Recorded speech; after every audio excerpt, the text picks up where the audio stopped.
O sol nascente tingia o Douro de um laranja flamejante, como se o rio inteiro ardesse em segredo. Maria apertava os remos com tanta força que as veias saltavam nos seus antebraços bronzeados, o suor misturando-se às lágrimas que escorriam pelo seu rosto. Porquê, Ana? Porque agora, quando o mundo finalmente parecia nosso, gritou ela para vazio, a voz ecoando contra as encostas vinícolas que ladeavam o rio. O barco rabelo balançava violentamente na correnteza, como se o próprio Douro conspirasse para engoli-la. Mas não era a fúria das águas que a aterrorizava, era o bilhete amassado no bolso, com palavras que cortavam mais fundo que qualquer lamina. Eu te amo, mas os segredos do meu passado voltam para me arrastar. Adeus, minha remadora. Maria era filha do Douro, nascida nas margens lamacentas de Pinhão, onde o rio serpenteava como uma serpente preguiçosa entre os socalcos de vinhas que pareciam escadarias para o céu. Aos 28 anos, ela era a remadora mais hábil da frota familiar, uma mulher de ombros largos e olhos castanhos profundos como o vinho tinto que envelhecia nas caves das quintas vizinhas. Seu pai, o velho João, sempre dizia que o Douro não perdoava os fracos. É como a vida, filha. Correntes fortes, mas se souberes remar, levas-te a qualquer porto. Maria aprendera cedo a lição, remando desde os 12 anos. Carregando turistas ingleses e franceses pelas águas que Eusébio de Olivais outrora navegara em busca de glória. Mas naquela manhã de verão, enquanto o barco cortava a névoa matinal, ela não remava por turistas. Remava por um sonho que se desfazia como fumaça. Tudo começara 3 meses antes, num festival de São João em Porto. As ruas do Ribeira fervilhavam com martelos de plástico, sardinha assada no ar e o som rouco do fado e quando das tabernas. Maria, exausta de uma semana de colheita nas vinhas, descera o rio até à cidade para dançar, para esquecer o peso da tradição que aprendia a terra dos seus avós. Vestira um vestido florido de algodão, raro para ela que preferia calças largas e botas de couro, e misturara-se à multidão. Foi ali, sob as explosões de fogos que pintavam o céu de vermelho e ouro, que os olhos de Ana encontraram. Ana era um mistério ambulante, com 26 anos e uma graça que parecia saída de um quadro de Vieira da Silva, cabelos negros ondulados caindo como cachoeiras sobre os ombros, pele oliva marcada por sardas leves do sol do sul e um sorriso que prometia portos seguros em mares revoltos. Viera de Lisboa, disse, para respirar o ar do norte, mas seus olhos carregavam sombras que Maria só viria decifrar mais tarde. Trabalhava como ilustradora freelance, desenhando capas para livros de poesia portuguesa e falava do Douro como se o conhecesse de cor. É o rio que canta, não é? Com as suas curvas que sussurram segredos às uvas. Elas dançaram sob as estrelas artificiais, os corpos roçando acidentalmente no ritmo da concertina, e quando a noite acabou, Ana beijou a bochecha de Maria com uma ousadia que fez o coração da remadora bater como um tambor de romaria. Dias viraram semanas. Ana alugou um quarto numa quinta em Régua, fingindo interesse pelas vindimas para ficar perto. Maria, que nunca imaginara o amor como algo além das baladas tristes do fado que sua mãe cantava à lareira, viu-se remando com um propósito novo. Levava Ana nos barcos ao amanhecer, quando o Douro era um espelho de prata, e contava-lhe histórias da terra, do Marquês de Pombal que plantara as vinhas em linhas retas para domar o caos, das raposas que o levavam nas noites de outono, do vinho do Porto que era como o amor, doce na superfície, mas com um travo amargo no fundo. Ana ouvia, os pés balançando na borda do barco, e desenhava no seu caderno, esboços de Maria com os remos erguidos como asas, o rio serpenteando ao fundo como uma tatuagem viva. O amor delas florescera devagar, como as uvas madurando ao sol de agosto. Primeiros toques tímidos, a mão de Ana traçando a cicatriz no antebraço de Maria, ganho numa queda num socalco íngreme, o beijo de Maria no pescoço de Ana, enquanto partilhavam um copo de vinho moscatel numa esplanada de Lamego. Não era fogo de palha, mas uma chama constante, alimentada pelas conversas sussurradas à beira do rio. Ana falava de Amália Rodrigues, de como o fado era a alma portuguesa, dor e saudade, mas também esperança, não achas? Maria ria, dizendo que o Douro ensinara-lhe a remar contra a corrente, e que Ana era sua âncora. Juntas, exploravam os vales, subiam a pé os trilhos de xisto até às ruínas de castelos medievais, comiam queijo da serra com pão de milho em tabernas escondidas e dançavam o rancho folclórico em festas locais, as saias rodando como rodas de moinho. Mas sob a superfície idílica, correntes mais profundas agitavam-se. Maria notava os silêncios de Ana, os olhares distantes quando o telemóvel vibrava com mensagens de Lisboa. É só trabalho, dizia ela, com um sorriso forçado que não chegava aos olhos. Maria, criada na simplicidade do Douro onde segredos eram como pedras no rio, pesados e inevitáveis, ignorava os sinais. Amava Ana com a ferocidade de quem remara contra tempestades e acreditava que o amor, como o vinho, curaria qualquer rótulo amargo. Mal sabia que os redemoinhos do passado de Ana estavam prestes a engolir o barco delas. Uma noite, após uma vindima exaustiva, sentaram-se no cais de Pinhão, os pés mergulhados na água fresca. O céu era um manto de estrelas e o ar cheirava a mosto fermentando. Ana encostou a cabeça no ombro de Maria e sussurrou: sabes, eu nunca pensei que o amor pudesse ser assim. Tão puro como este rio que nos carrega. Maria beijou-lhe a testa, sentindo o pulsar acelerado do coração da amada. É nosso, Ana. Nós o fazemos puro. Naquele momento, o mundo era delas, o Douro, as vinhas, o futuro incerto mas prometedor. Mas no bolso de Ana, um envelope selado esperava, trazido pelo correio naquela tarde, com o selo de uma advogada lisboeta. Dentro, palavras que mudariam tudo. A herança da família exige que regresses. O noivo espera. O outono chegou ao Douro como um manto de cobre e ouro, as folhas das vinhas tingidas em costas de tons que pareciam saídos de um sonho de pintor renascentista. Maria e Ana continuavam a navegar juntas, agora nos barcos carregados de pipas de vinho que desciam para Vila Nova de Gaia. O trabalho era árduo, amarrar as cordas grossas, equilibrar o peso contra a corrente, gritar ordens para os companheiros de equipa masculinos que, no início, olhavam para Maria com ceticismo. Uma mulher ao leme? O Douro vai engoli-la. Zombavam os mais velhos. Mas Maria provara-lhes o contrário, ano após ano, com braços que pareciam forjados no ferro das minas de São Pedro da Cova. E agora, com Ana ao seu lado, não remando, mas ajudando com as amarras, os desenhos dela inspirando os rapazes a cantar canções antigas de Varinas, o rio parecia menos hostil. Elas partilhavam um quarto na casa da mãe de Maria, uma cabana de granito em Pinhão com vista para o rio. Dona Rosa, viúva há 10 anos, aceitara a Ana com a resignação estoica das mulheres do Douro. Enquanto a faça feliz, é bem-vinda. Mas o rio leva o que quer, miúda. À noite, após os jantares de cozida à portuguesa, feijão encarnado, carnes fumadas e couve galega, sentavam-se na varanda, Ana esboçando enquanto Maria contava lendas. Falava do mito de amor encantada, que tecia teias de prata nas noites de lua cheia, esperando um amor que nunca chegava. É como nós, não? Esperamos tanto tempo para nos encontrarmos. Ana ria, mas seus olhos nublavam-se, e mudava de assunto para os azulejos de Coimbra ou as procissões de Nossa Senhora dos Remédios. O amor delas aprofundava-se em gestos pequenos, tecidos na tapeçaria quotidiana do Douro. Maria ensinava a Ana a pisar as uvas na lagar, os pés nus mergulhados no mosto morno, rindo quando ela escorregava e caía nos braços dela. Vês? O vinho nasce do tropeço, dizia Maria, limpando o sumo das bochechas de Ana com um beijo suave. Em troca, Ana levava Maria a passeios pela Serra de Marão, onde o ar era puro como vinho verde, e lia-lhe poemas de Sofia de Melbreiner. O mar é este corpo imóvel que nos leva e nos guarda. Sentadas num banco de pedra, as mãos entrelaçadas, sentiam o mundo encolher ao tamanho do seu toque, um refúgio contra as normas rígidas da aldeia, onde casais eram homem e mulher, e o amor fora dos trilhos era sussurrado como maldição. Mas os segredos de Ana cresciam como era invasora. Vinda de uma família lisboeta de comerciantes de cortiça, Ana fugira 2 anos antes de um noivado arranjado, um eco das tradições antigas que ainda pairavam sobre Portugal como névoa. Seu pai, um industrial severo, via nela a ponte para uma aliança comercial. A mãe, devota de Fátima, rezava para que o pecado da filha, sua inclinação para mulheres, descoberta numa carta de amor interceptada na adolescência, se dissolvesse a matrimónio. Ana construir uma vida nova em Lisboa, ilustrando livros underground sobre direitos que era, mas o passado chamava. As mensagens no telemóvel multiplicavam-se. Volta, filha. A família precisa de ti. Ele ainda te ama. Ela apagava-as, mas o peso acumulava-se, como sedimentos no fundo do rio. Uma tarde chuvosa, enquanto remavam de regresso de uma entrega em Ribadouro, a tempestade rebentou. O céu escureceu e o Douro enfureceu-se, ondas batendo contra o casco como punhos zangados. Maria gritou para Ana se segurar, remando com fúria contra a corrente. Aguenta, amor. Estamos quase. Ana, pálida, agarrou-se à borda, mas o medo nos seus olhos não era só da água, era do abismo que se abria dentro dela. Quando atracaram, encharcadas e tremendo, Ana desabafou pela primeira vez. Eu tenho medo, Maria. Medo de que o meu passado nos afunde. Maria abraçou-a sob a chuva, o corpo quente contra o frio. Então conta-me. Partilhamos o fardo como partilhamos o barco. Mas Ana calou-se, beijando-a em vez disso, um beijo desesperado que selava o silêncio. Dias depois, o Festival das Vindimas encheu régua de alegria pagã. Desfiles com raparigas vestidas de noivas das uvas, ranchos dançando ao som de acordeão e o rei e a rainha da festa coroados com cachos de uvas. Maria e Ana juntaram-se à multidão, mãos dadas escondidas sob as saias. Beberam vinho novo, doce e efervescente, e dançaram até o amanhecer. Na euforia, Ana sussurrou ao ouvido de Maria, quer ficar aqui para sempre. Contigo, neste rio que nos ensinou a amar. Maria sentiu o coração inchar, como uma pipa cheia. Mas no hotel onde pernoitavam, Ana recebeu uma chamada. A voz do pai, grave como um trovão, amanhã chega a Porto. Não podes fugir mais. Ela desligou, as mãos trêmulas, e deitou-se ao lado de Maria sem dormir. O outono avançava, e com ele, as primeiras folhas caíam como avisos.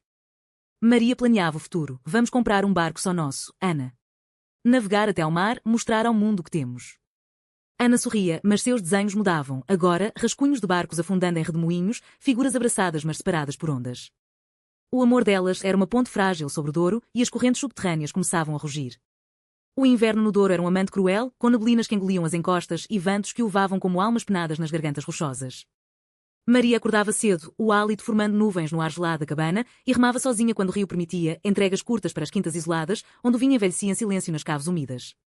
Ana, que outrora se juntava a ela com entusiasmo, agora passava mais tempo no quarto, o caderno aberto mas as páginas em branco. Estou cansada, dizia, com um sorriso fraco que Maria atribuía ao frio. Mas era o peso de Lisboa que a esmagava. O pai chegara, instalando-se num hotel em Porto, e as conversas telefónicas tornavam-se batalhas sussurradas à meia-noite. Dona Rosa notara a mudança. À mesa, servindo sopa de couve com chouriço, observava as filhas não sanguíneas com olhos sábios.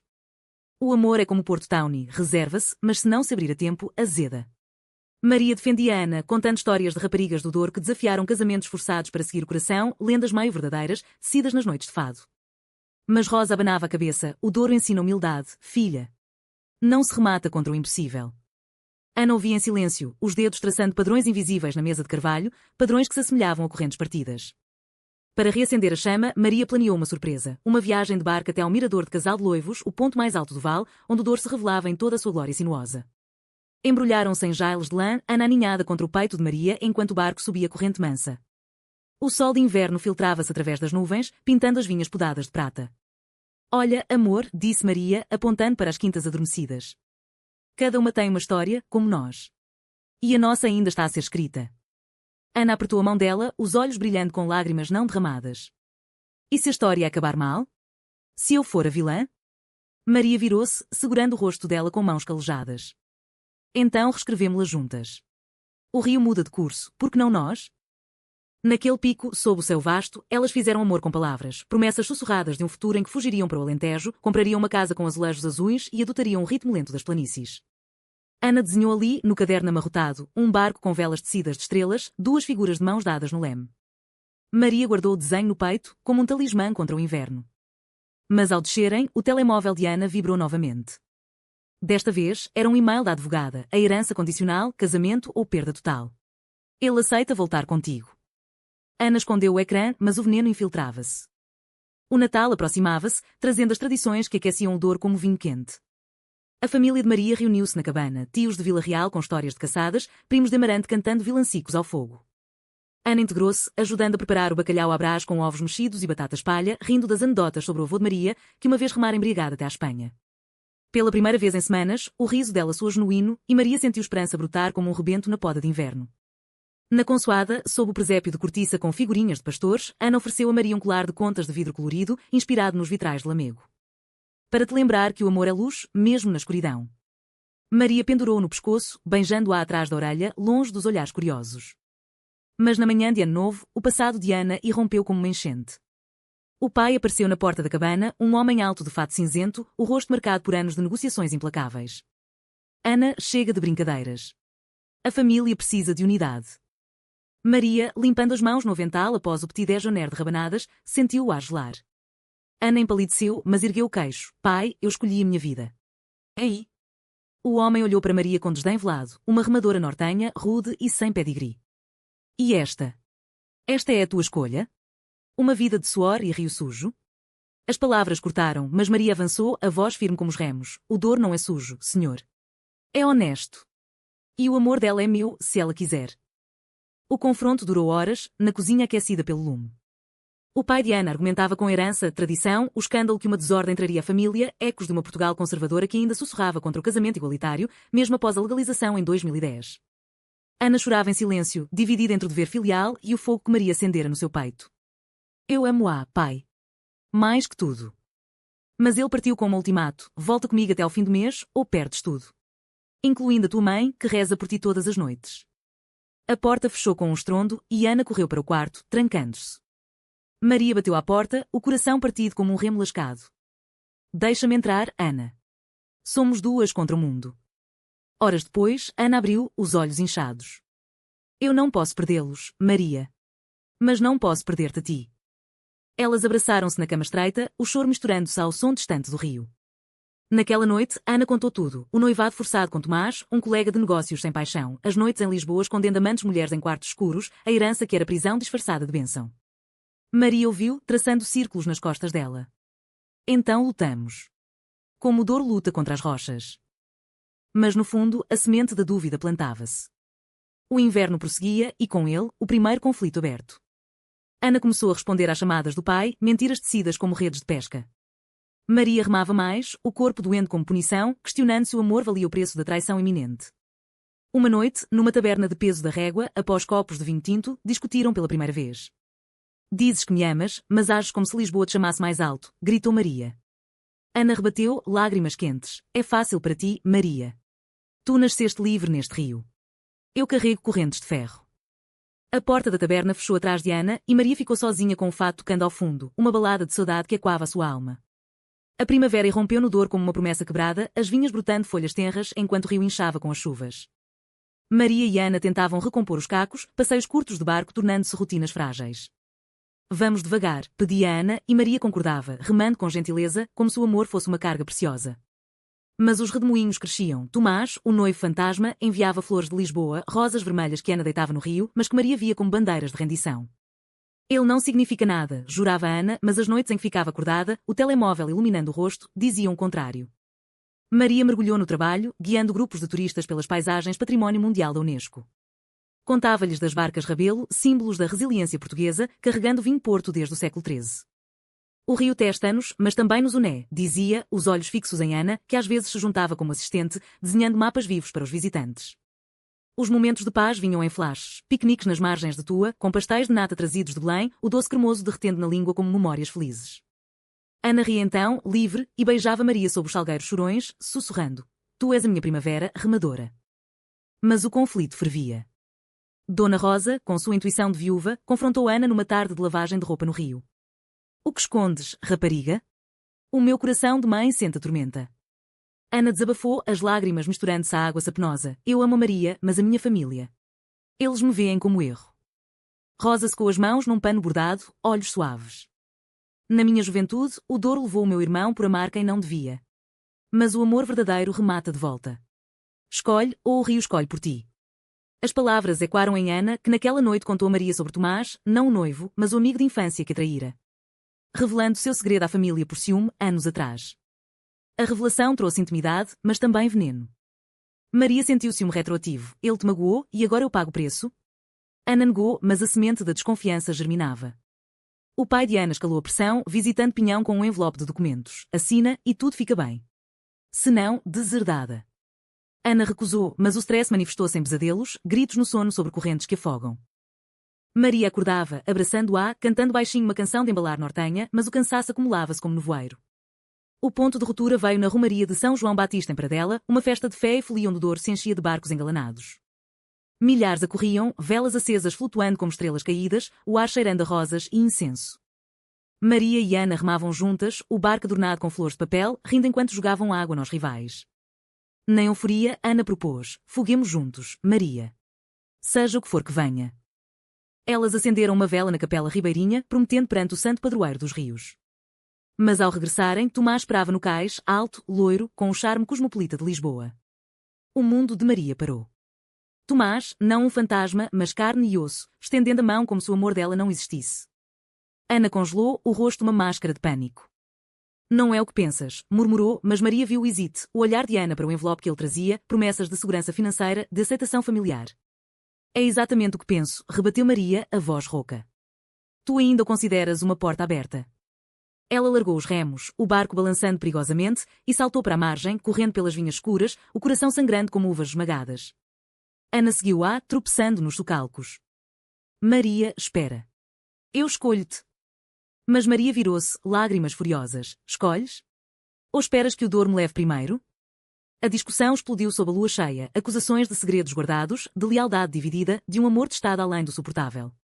Tu remas contra tudo, mas eu sou correnteza, não rocha, gritou Ana. Maria rebateu, então afunda-me de vez. Ela partiu, deixando Ana sozinha com Tomás, que oferecia consolo falso. Naquela noite, o Douro sussurrava traições antigas e o barco delas balançava vazio no cais. Dias de silêncio seguiram. Maria remava sozinha, o corpo mecânico, evitando o quarto partilhado. Ana fechou-se no caderno, desenhando redemoinhos que engoliam figuras abraçadas. Tomás ficou em Porto, enviando mensagens suaves, explorando a fraqueza dela. Dona Rosa mediou, cozinhando bolos de fubá para adoçar as palavras duras. O amor não é barco estável, é oceano. Mas sem confiança, afunda. Ana visitou o túmulo do irmão de Rosa, lendo o epitáfio, remou até ao fim. Lá, jurou lutar, mas o pai ligou novamente. Revelando o golpe, Tomás sabe tudo sobre a tua armadora. Se não voltares, ele espalha na imprensa nortenha. Escândalo para todos. O conflito atingia o pico, às correntes de paixão virando furacão. Maria, num acesso de dor, confrontou Tomás num café de régua. Deixa-a em paz, ou o dor leva-te. Ele riu, condescendente. Ela precisa de estabilidade, não de ilusões ribeirinhas. A briga quase acabou em socos, mas Ana interveio, puxando Maria para longe. Para. Tu não o conheces. Mas o dano estava feito, sementes de dúvida florescendo em Maria, questionando se Ana era ponte ou abismo. O verão regressou ao Douro com fúria vingativa, o sol escaldando as vinhas como se o céu conspirasse contra as almas atormentadas. Maria e Ana viviam em trégua armada, partilhando o quarto mas não a cama, conversas reduzidas a murmúrios sobre o tempo ou o vinho. Maria remava com uma equipa mista agora, evitando os olhares de pena dos companheiros que sussurravam sobre a lisboeta que partiu o coração da nossa Maria. Ana, isolada, passava dias em Lamego, desenhando azulejos na sé, buscando consolo na arte sacra que narrava sofrimentos redimidos. O amor é como o painel de São Gregório, dor que leva à graça, confidenciou uma freira idosa, que abençoou-lhe a mão com água benta. O segredo de Tomás revelava-se uma teia mais vasta. Ele não era mero noivo, mas cúmplice do pai de Ana, prometendo-lhe parte da herança se a convencesse. Ana descobriu através de e-mails hackeados uma traição dupla que a deixou nauseada. Confrontou o pai por videochamada, a voz tremendo. Vocês me vendem como cortiça? Eu sou vossa filha. Ele respondeu com frieza, a família sobrevive assim. O amor é luz para os pobres. Desligou, deixando Ana prostrada no chão da cabana, soluçando até Maria encontrar. Pela primeira vez em meses, Maria ajoelhou-se ao lado dela, os braços envolvendo o corpo frágil. Conta-me tudo, agora. Sem meias verdades. Sob o teto de colmo, à luz de uma vela, Ana despejou o veneno, a infância sufocada em Lisboa, as amantes secretas mandadas para longe, o noivado como punição pelo desvio e agora a chantagem de Tomás para forçá-la de volta. Eu quis proteger-te, Maria. O meu mundo sujo não merecia o teu rio puro. Maria ouviu, o rosto impassível como granito, mas o coração derretendo. Nenhum mundo é puro, Ana. O Douro tem lodo no fundo, mas também pérolas. E tu és a minha pérola. Elas choraram juntas, o abraço virando beijos suaves, não de paixão, mas de cura, como chuva após seca. Mas o alto triunfo veio na semana das festas de São Pedro em Pinhão. O rio enchia-se de barcos enfeitados, música de concertina misturando-se aos plás de mergulhos rituais. Maria, incentivada por Dona Rosa, convidou Ana para remar com ela numa regata simbólica, não pela vitória, mas pela união. Mostra ao mundo, e a ti mesma, que escolhes nós. Ana hesitou, mas aceitou, os remos estranhos nas mãos delicadas. Elas treinaram ao amanhecer, risos e quando enquanto Ana errava o ritmo, Maria corrigindo com paciência. Sente o rio, amor. Ele guia. No dia da regata, sob o sol abrasador, entraram na água, o barco rabelo balançando com o entusiasmo da multidão. Remaram em sincronia perfeita, os corpos movendo-se como um, ultrapassando barcos rivais. Ao cruzarem a meta, Ana gritou de júbilo, jogando-se nos braços de Maria perante todos, um beijo público, breve mas ousado, que silenciou os murmúrios. A multidão aplaudiu, mas Tomás assistia das margens, o rosto contorcido. Naquela noite, na festa ribeirinha com danças de varinas e fogo de artifício, ele aproximou-se, embriagado de vinho e raiva. Vocês acham que isto dura? A família dela não permite aberrações. Gritou, atraindo olhares. Maria avançou, punhos cerrados. Afasta-te, ou mostro-te o que o Douro faz aos intrusos. Ana interveio, voz firme pela primeira vez. Tomás, acaba-se aqui. Eu escolho Maria. E se a família não aceita, perco-a com orgulho. Ele riu, mas recuou, prometendo vingança. Veremos quando o escândalo rebentar nos jornais. A traição culminou dias depois. Tomás, fiel à palavra, vazou a história para um tabloide lisboeta. Herdeira gay foge de noivo por amor ribeirinho, escândalo na alta sociedade. As manchetes espalharam-se como fogo em palha seca, chegando ao Douro via redes sociais. O pai de Ana ligou furioso, desonra. Volta ou és nada. A aldeia, outrora tolerante no silêncio, agora sussurrava abertamente, olhares na mercearia, cochichos nas vindimas. Maria enfrentou os julgamentos com o queixo erguido, remando mais forte, mas Ana desmoronou. Eu te arrastei para o lodo, Maria. O meu segredo afunda-nos. O clímax irrompeu numa tempestade noturna. O Douro rugia, enchentes ameaçando as margens. Maria, num barco de resgate voluntário, ouviu gritos, Ana, sozinha no cais, confrontando Tomás que a seguira para resgatá-la. Ele agarrava-lhe o braço, palavras venenosas, volta ou ela sofre conosco. Maria atracou furiosa, saltando para a luta. Socos voaram sob a chuva torrencial, Tomás caindo na água rasa, Maria puxando Ana para o barco. Basta, gritou Ana, empurrando ambos. Eu luto sozinha agora. Tomás rastejou para fora, derrotado, mas o dano estava feito, o barco balançou, uma corda partiu, e elas foram arrastadas pela corrente. Navegando o redemoinho, Maria remou com tudo, os músculos ardendo, Ana ajudando enfraquecida. Aguenta, gritava Maria. Elas emergiram, encharcadas mas vivas, atracando numa praia escondida. Ali, sob a tempestade que amainava, Ana confessou o último segredo. Eu planeei fugir antes de te conhecer. Mas contigo quis ficar. Agora perco tudo por ti. Maria, exausta, beijou-a. Não perdes. Ganhamos. O outono findava o ciclo, as folhas caindo como confetes de um adeus relutante, mas o Douro sussurrava renascimento. Após a tempestade, Maria e Ana enfrentaram o aftermath com coragem forjada no fogo. O escândalo nos jornais virou debate nacional, colunas em jornais como o Público defendendo o amor que como tapeçaria essencial da Portugal moderna, inspirado nas vozes de Sofia Anderson e nas marchas do orgulho em Lisboa. O pai de Ana, confrontado pela opinião pública e pela firmeza da filha, cedeu parcialmente. Vem visitar a tua mãe. Sem condições. Ana foi, sozinha, regressando com uma carta de perdão trêmula e um abraço da mãe que cheirava pastéis de bacalhau. A aldeia do Douro, lenta a mudar mas fiel às suas raízes humanistas, absorveu a história como vinho na terra. Dona Rosa organizou um jantar de reconciliação, convidando vizinhos para uma magostada, castanhas assadas, jerupiga e histórias ao lume. O rio leva segredos, mas também traz verdades, disse ela, erguendo um copo. Maria e Ana sentaram-se lado a lado, mãos entrelaçadas abertamente, e Ana mostrou os seus desenhos, um livro ilustrado sobre o Douro, dedicado às correntes que nos unem, não nos separam. Os aplausos foram mornos no início, mas cresceram, como videiras ao sol. O amor delas amadureceu, não mais frágil mas resiliente como as barcas Rabelo que resistiam séculos.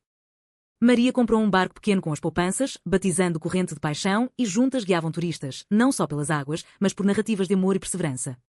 Ana publicou o livro, as ilustrações capturando a alma do Douro, mulheres remando contra ventos, vinhas entrelaçadas como amantes, rios que curvam mas não quebram. Recebeu elogios de críticos e convites para exposições em Porto, onde cantavam fado moderno com letras de aceitação. Houve recaídas, noites em que Ana sonhava com Lisboa, ou Maria temia novas tormentas. Mas enfrentavam-nas juntas, conversas à beira do rio tornando-se rituais. O que nos afunda também nos flutua, dizia Maria, citando um provérbio local. Ana respondia com um beijo, desenhando o futuro no ar, uma casa na encosta, talvez filhos adotados de famílias partidas, viagens ao Algarve para dançar sob estrelas salgadas. O fim veio num amanhecer de vindima, o sol erguendo-se como uma bênção. Maria remava devagar, Ana ao leme pela primeira vez, as mãos guiando com confiança nova. O Douro estendia-se à frente, curvas infinitas prometendo horizontes. Chegámos ao porto, amor, sussurrou Ana. Maria sorriu, os olhos brilhando. Não, começamos agora. O rio nunca acaba. Elas remaram para o sol, o barco cortando águas calmas, segredos afundados mas paixões elevadas. No Douro, onde a terra e o rio se entrelaçam, o amor delas era lenda viva, humano, imperfeito, eterno como o vinho que nasce da luta. E assim, entre vinhas e correntes, encontraram redenção. Não num final perfeito, mas num humanamente belo, dois corações remando juntos, contra ou com o fluxo, para sempre.